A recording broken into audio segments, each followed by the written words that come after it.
Hey y'all, this is Bewindi Bob, your lovely host with Empower to Empower You podcast. Listen, before you listen to the show, I wanted to quickly check in with you. Have you purchased the books Empowerment for You, Encouragement for Your Emotional and Spiritual Wellness, and the Empower to Empower You workbook? If you have not, please visit bewindi.com and get your resources today. You can also find those on Amazon. You could just search my name, Bewindi Bob, and they will come up. If you have received and if you have purchased those resources, those amazing resources for you, would you do me a favor? Would you write a review on Amazon and share how these books have been a blessing to you, how they've added value to your lives? I really want to hear from you. How are the books helping you? What are you learning from the books? Share your takeaways with me. Share it on the review. Listen, I would love for you to do that for me. And also, don't forget to rate and review the podcast. All right, let's get to the show.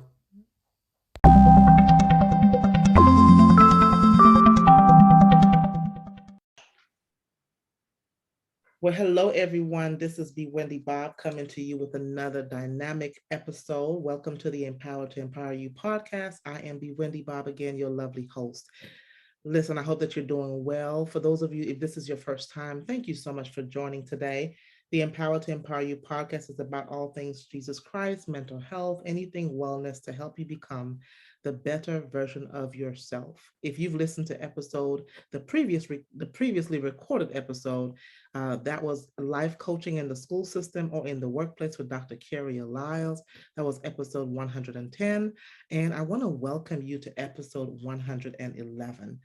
I am so excited, y'all, because I get to have my college professor here, and I went to school at Wilberforce University. For those of you who are HBCU graduates, whoop, whoop, whoop, whoop, whoop. So I'm here the topic for today's episode is about trauma-informed perspective as it relates to counseling education. So those of you who are thinking about counseling or in the field of clinical education, or you're just interested in trauma and how it informs a strengths-based perspective, any of those topics, I am so honored to have Miss DeLeana Strohl here. She is a professor at the University of Wisconsin, UV Stout in Rehabilitation Counseling, Human Services Department. She is a well-trained mental health counselor and rehabilitation counselor, and has more than 20 years of experiences. I'm not going to read her entire bio, but Dr. Strohl has a great experiences working with persons with cognitive impairment. She is a very passionate individual. I love her so much. She specializes in areas such as trauma-informed care, psychosocial adjustment to disability, aging and disability, just a whole slew of things. She received her education at the Ohio State University. So any OSU fans out here, listen, you are in for a treat. And I get to the privilege, and I am so honored to have her here today. So welcome, Dr. DeLeana Strohl, to the podcast. Thank you, Bewindi. And it is my distinct pleasure to be in your presence.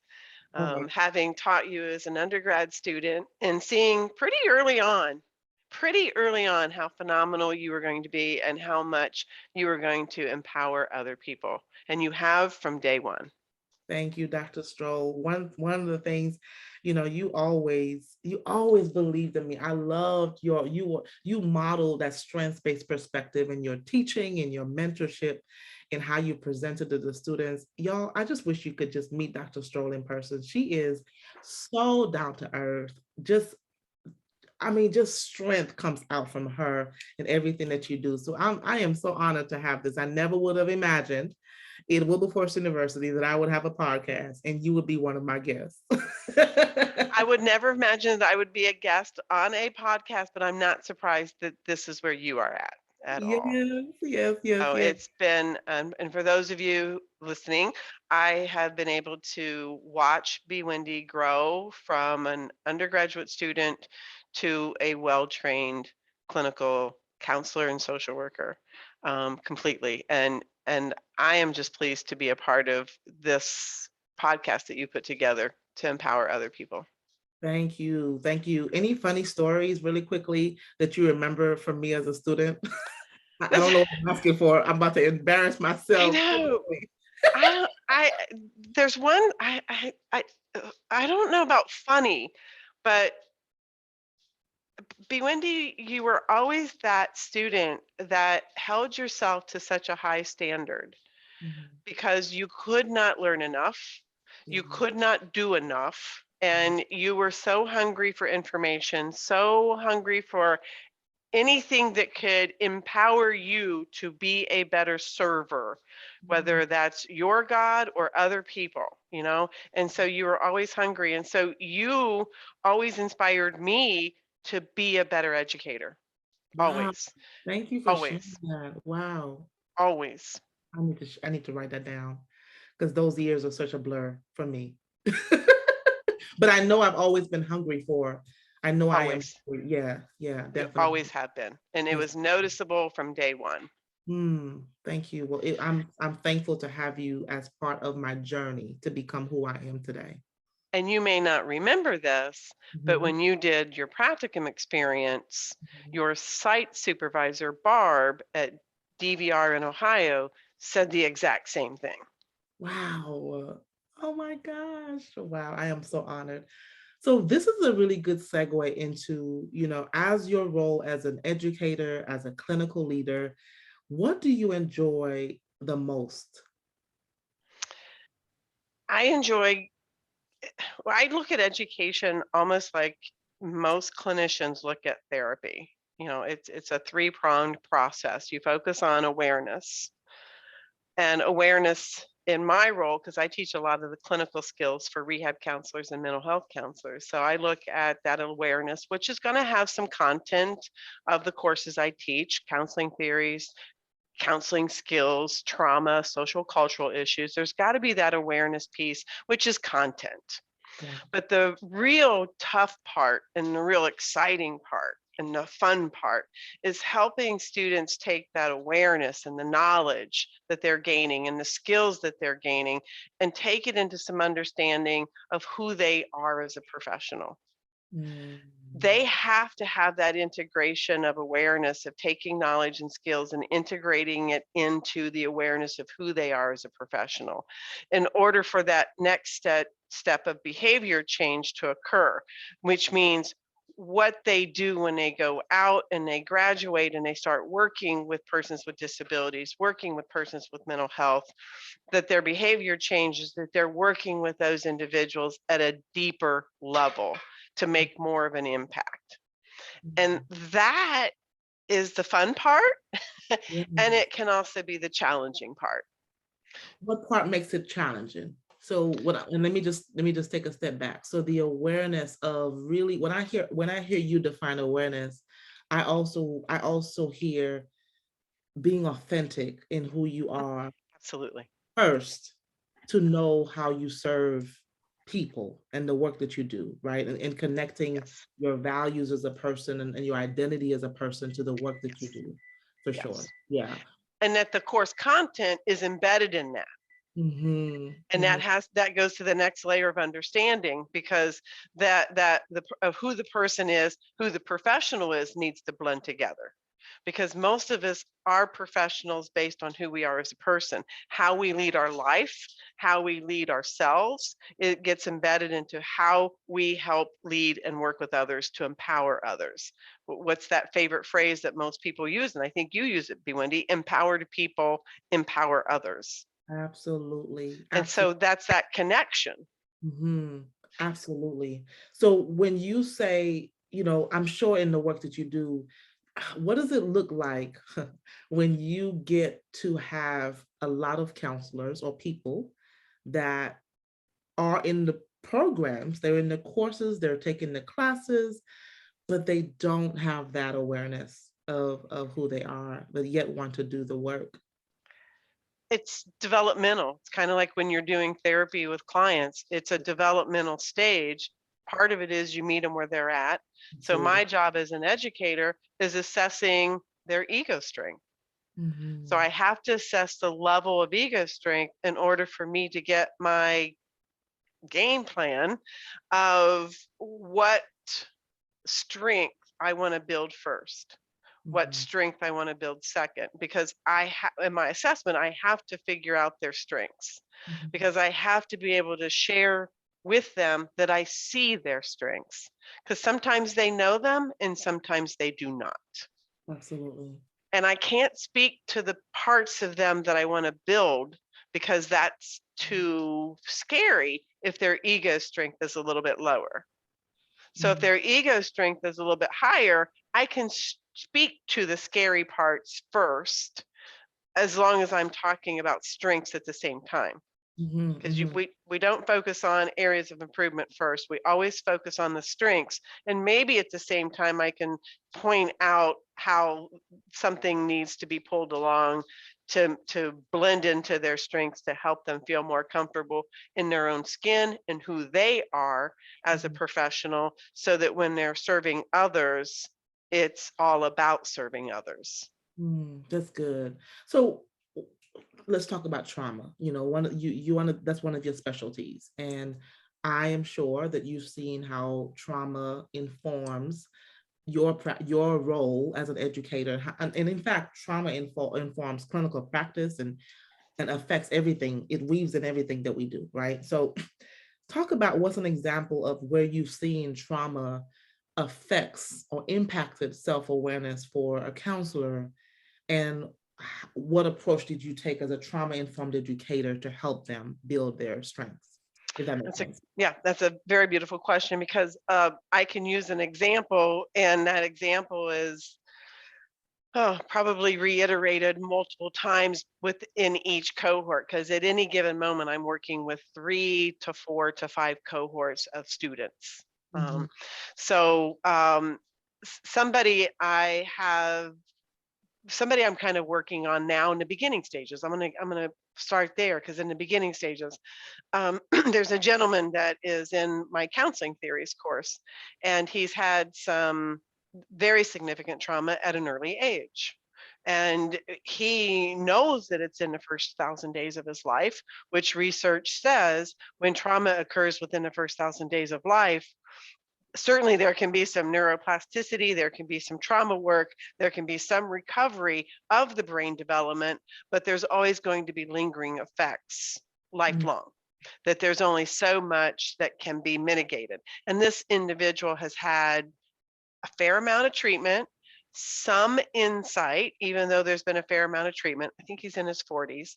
And so based on I give a lot of application assignments in the counseling theory, so they have to use themselves. So he's already uncovered enough data for me, and me grading the assignments, that I'm leaving feedback of, have you thought about this? Have you thought about that? And so much so that he's now emailed me. He's like, I need to talk with you, because here's a list of all the counseling that I've had, and here's my concern areas. So he's given me the concern areas, and I'm going to have a conversation with him and help him feel safer on exploration, because he already knows I'm blocking myself, is basically what I said. So how do I unblock myself? And I'm assuming you're familiar with the Johari window. So we've got I use the Johari window, and I focus on the blind spots the most. And the blind spots are often what we don't see, but some others see. And so in the email that he sent me some blind spots. This is what I'm being told, but his ego strength is not quite high enough, so he throws it away.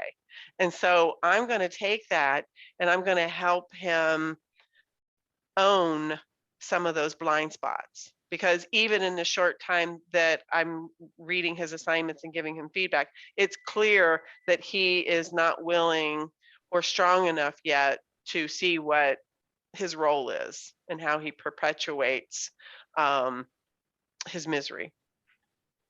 Okay. So for people who are listening to you and may not be as clinically sound, right? Y'all did not see her face. Oops. No, you're fine. I am talking to an educator. I am talking to an educator. The biggest, if you were to nail that down in more concrete, is what I'm hearing. What I'm hearing is is that for somebody who has it, and first of all, let's just go all the way back for a second. Trauma, how would you define it? If you were to define it in one sentence, what would you One define? sentence, it's an emotional and physiological response to something bad, Absolutely. something unsafe, something unsafe. I use the words hurt and pain. Yep. Hurt and pain, something that causes pain, and how we react to hurt and pain, Hmm. that changes one's perspective, that changes one's world, that changes development and affects people in different ways, whether it's physically, emotionally, psychologically, Yep. even religiously, right? Okay. So a counseling student or a student who's coming to school for, they want to do the work. A lot of times this field attracts, the reason why we want to do the work is because probably we have our own stories Yep. of things that we've been recovered from or going through, right? And we see the value of helping somebody else. Unfortunately, sometimes we have our own stuff. Not sometimes, we have our own stuff. And so what I'm hearing is, if a student or a person who's ascribing to be, desiring to be a therapist or a social worker or counselor has had some type of trauma, one of the examples of how trauma can impact learning is to allow them to be blocked cognitively And emotionally, and emotionally. because the emotion can prevent the learning. The emotion can prevent the learning. If Yes. if the learning bumps up against something that is scary, it Yes. the intensity of that emotion can shut down the learning and they can repudiate the learning. Very good. So So they have to be open to the learning. very good. So in your program, are students then recommended to do therapy? When you notice that, are they recommended to do therapy piece first, Nope, or they're not? we do not.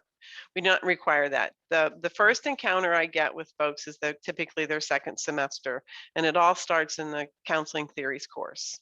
Okay. And so, and I'm using him as an example because I've only known him 7 weeks, and in that 7 weeks, because of how I have structured the course, he's already shared with me some pretty intimate details about what's blocking him. Mm, And he thinks he's sharing those with me in terms of what external to him is blocking him. But I'm trained clinician, so I see what's blocking him within. mm. That And is so now my assessment, I've already made my assessment, and I've given him weekly feedback on these assignments, and he's always responded. And his last email to me was actually this past week, and it was very lengthy. And he goes, "This is here's the treatment that I've had, here's the feedback that I've gotten, and here's the behavior that I tend to exhibit." And he knows that it interferes with personal relationships, and he's not as clear how it interferes with professional relationships, but at some level it has to. But it doesn't interfere with professional relationships as much as it does personal relationships. So I've already assessed his ego strength, and I recognized that the trauma was early. So because the trauma in his life was within the first 1,000 days, I already know that I have to help build his ego strength. And so the way that I'm going to build his ego strength, and I've already started that process, is when he gives me feedback about what he does professionally, I really hone in and focus on that, and I dig deeper and I give feedback based on more of what I'm seeing than what he is sharing. So he can look at his behavior, his professional behavior, in a stronger way. And he's going to feel more comfortable with who he is, and he's going to feel more comfortable in the relationship that I have with him, because he's going to feel safer and that I recognize his true intent and his true strengths. So you're building his capacity. And so Yes. even getting that with you, he may not necessarily have to go to therapy necessarily, unless he chooses to process additional things. He will need more therapy. I mean, Okay. he and I have already talked about that, and now the next and we've been emailing back and forth, and now the next conversation he wants with me is to um, narrow down, because he's told me he's had EMDR, but as I've asked a few questions, he hasn't had EMDR with a good EMDR therapist. Got it. Got it. Got And it. Got so helping him find somebody that has the training from an organization where we know that there was enough follow-up so that that person got enough training. Absolutely. I'm really glad that it's a gift to have a trauma-informed educator working with the students as you are. So what would you say let's say there are teachers who are listening or administrators or people that really, why is it so important to have trauma-informed educators in the setting of academia?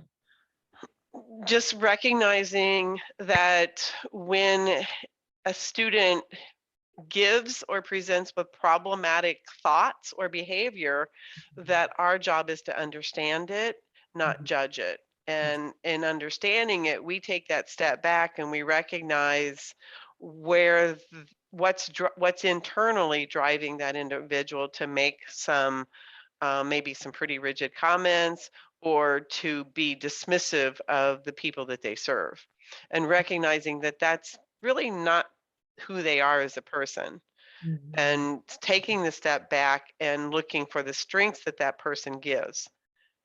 I have never ever met a student that didn't have really good strengths to build on, ever, ever, I believe you. I ever believe. in my entire life. And I am just finishing up my 22nd year of teaching at the college level, Wow. Wow. hence the gray hair. It's a great hair. It Yeah, looks beautiful, by the way.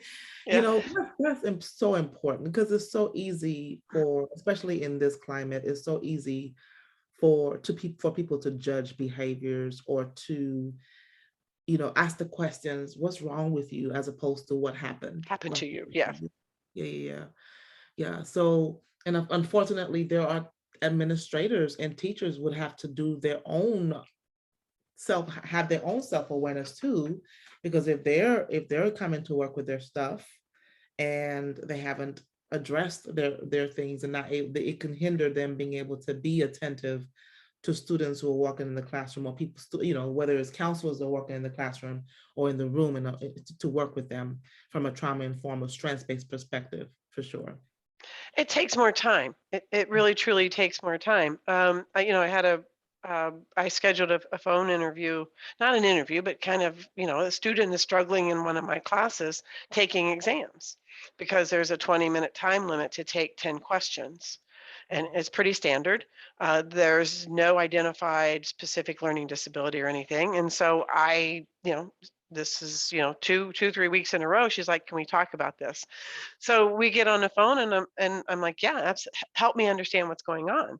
And so she walked me through the process and I'm like, I wish I could change that. I wish I could change what the learning mechanism is doing. And I cannot. So like help me understand what you're doing and what you're thinking and what's happening during that time, Mhm. because I needed to know what she was saying to herself and the pressure that she was putting on herself to help understand what she needed, because without an identified disability, I can't alter the exam for her Right, only. right. And so we're going to try a couple things where uh, I can't take away the clock that ticks, Right. but I can add 5 minutes to everybody. Yeah. I don't know that it's going to be that detrimental to anything. And see, we're gonna just go week by week to see if we can make an impact. But I also suspect that there is no learning disability, Mhm. and I think it's an intense level of anxiety. And the more I'm assuming, the more I can talk with her and help her express that, because she had a really hard time expressing that, Mhm. I need to help her to put language to it. And if there's some level of shame attached to it, I need to help her externalize that and to have me say, oh, okay, that's okay. It's no big deal. It's no big deal. It's no big deal. Because once I can help her externalize the shame, because the only way to minimize the shame is to share the shame and externalize the shame and have somebody say, that's no big deal. Let's see what we can do. Absolutely. Absolutely. And That so makes that's why I made sure to schedule a weekly conversation so that mhm. she can put language to it and try to minimize how much pressure she puts on herself. That's good. That's so valuable. Let me ask you, let's switch gears for a second as we wrap up, Dr. Strohl. For people who are wanting to be counselor educators, people who want to be in this field or just counselors, what should they know in terms of their preparation? What skills or tools should they have to make sure that they are competent and you know um, have the best fit of tools to be able to work in a trauma informed space as They you're just going? had they had to be open. Yeah. Most programs, you come from a quality program. I Yes. come from a quality program, and I'm pretty convinced I teach in a quality program. And do your homework on the program, because all you really need to do to come into a counseling program is to be open to learning and open to looking at self. Because it's to produce and help somebody connect to themselves to become a high quality rehab counselor, mental health counselor. It is truly that intersection of who they are as a person, melding with the content and knowledge that they're given and the skills that they're given to best serve the individuals and the population they choose. Mm. What else would you say? I also hear listening, being able to listen. Well, you're right. Well, but that gets, I don't think most people come into the program with That's true. listening skills. We train people how to listen. That's true. I really think, I mean, you have to be willing to be open and to see a different perspective. And in today's world, a lot of people struggle with listening to somebody else's perspective and being able to hear somebody else's perspective. And I think that's probably harder to teach. Mhm, So at least coming into a program where you're a little bit more open to hearing other perspectives. mhm, mhm. That's But good. I really, yeah, I mean, a good program is going to help somebody learn all of this, most of the skills that are needed. I totally agree with that. Listening is a skill. Empathy is a skill. I don't Mhm, even think you have to walk into a program with empathy. mhm. Empathy is a skill. All of these things that make a good counselor can be taught. Mhm. And kind of like the example that I gave, if somebody's not comfortable in their own skin as a human, and their relationship with themselves is missing, a good program can help with that. Yeah. But don't you think some things are innate though? Such as, I don't, the ability to have the like compassion. You can't teach compassion. It's either you have it or you don't. Like it could be modeled. I mean, I know that we could take this offline, but I just yeah, think some things are you can teach the skills and the content and the process, but there are some things that are just you just have that innate ability to connect with somebody. yeah. Well, even building the skill, using the skills and building the skills to connect and build the rapport with people can be taught. The compassion that you're talking about, I often hear from every single person that comes into a counseling program. The desire to help others is what drives every student into a counseling program. Yeah, They want to help others, whether because they've got the help from another professional to help themselves, or they enter into the program to heal thyself. But the desire to help others, I've never seen it missing. yeah. Is it innate? That's a good question. I don't know that I could say that, That makes sense. That makes sense. Yeah. because I think sometimes some of the most compassionate people I have to spend more time with because they think they're open to other perspectives and they are not. They're bleeding hearts. They're two bleeding hearts and they don't understand how their pity and sympathy is not empathy, and they're not really truly listening to help as deeply and as broadly as they can. That's good. I see what you're saying because that could even be a barrier to seeing from a strengths perspective because they're only focusing on the oh, I'm so sorry to hear that, the wounds and the hurt and the pain, as Mhm. opposed to the protective factors that a person may have. Exactly. And I think they think they're taking a strength based perspective, but they truly miss that. That's good. That's good. Yeah. Oh, I love you, Dr. Strohl. I love you too, B. Wendy, and I certainly wish I lived closer to you. Me too, me too, me too. So just I want to ask a final, well, two final questions. How do you serve? I mean, people who are listening to you, who are the people that should be reaching out to you? Are they counselors? Are they organizers? Like, who are the people that your expertise, your training, the work that you're doing now can benefit? Oh, what I tend to do other than my educator role is training. So I consult with mental health centers, I consult with Department of Human Service centers, I consult with Department of Rehab centers. I usually consult with even foster care facilities. I mean, I just consult with individuals serving folks living with trauma. And I help teach about trauma because sometimes even master's level clinicians think they know trauma, but they don't really truly understand what the brain does with Mhm. trauma if there's not been any trauma processing or understanding. And so I do that. I go in and I help give whether it's an hour webinar or a 6 hour all day training. That's what I do on the side, other than, and that's how I serve others, other than just the educational role. And how can people get in touch with you? I work at the University of Wisconsin Stout, and my phone number is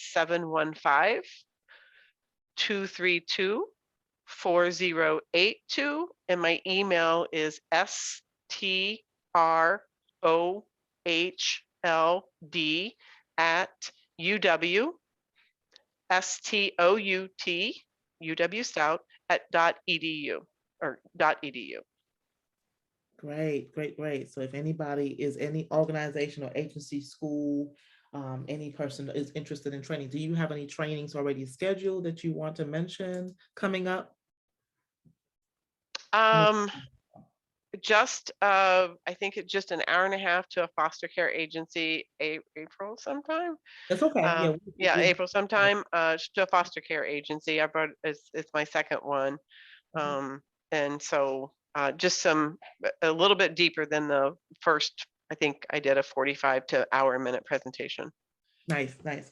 Well, Dr. Stroh, is there any final thing that you wish to share? Maybe I didn't get to ask you, even if it's just, somebody who's curious about maybe somebody that's not in education, but they've heard the word trauma bounce around, and maybe they have their own unresolved trauma that they haven't addressed, or maybe somebody who's listening that is in school and really want to understand any final gem that you wish to share to any of those people. Just there's The Body Keeps the Score book by Bessel van der Kolk, and I haven't read it completely yet. But What Happened to You, with it's co-authored by Oprah Winfrey. I Mhm. am from my counselor friends. I'm hearing it is, and I forget the name of the second author, but he's the guy that wrote the book of the boy raised as a The dog, dog. dog Yeah, raised. I'm drawing a complete blank of his name, but he's the one that really kind of helped us understand the first 1,000 days and how that trauma um, can mitigate, but not ever completely go away because the brain doesn't fully develop. Yeah, yeah, Those awesome. two books are great resources. What Happened to You and The Body Keeps the Score. Yes, I have The Body Keeps the Score, but I have not read it. And I've read The Boy Raises a Dog a long time ago for sure. Definitely. Well, Dr. Stroll, thank you so much for your time. Thank you, Uh, B. Wendy. Sharing your knowledge, your expertise, your heart, your passion with us. These students I know are so fortunate to have you in their lives, building their capacity, strengthening their, protective factors, and they will be better clinicians and better counselors because of you, as I am. Hopefully. Yes, if they apply it, right? If they apply it, for sure.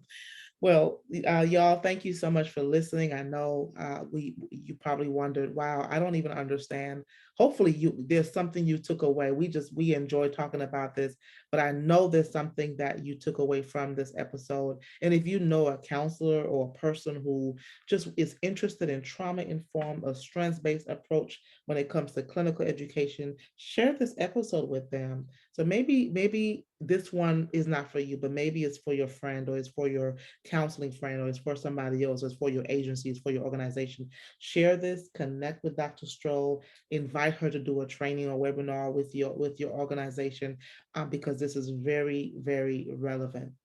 This is Bewindi Bob, your lovely host. I'll be back next time with an amazing episode.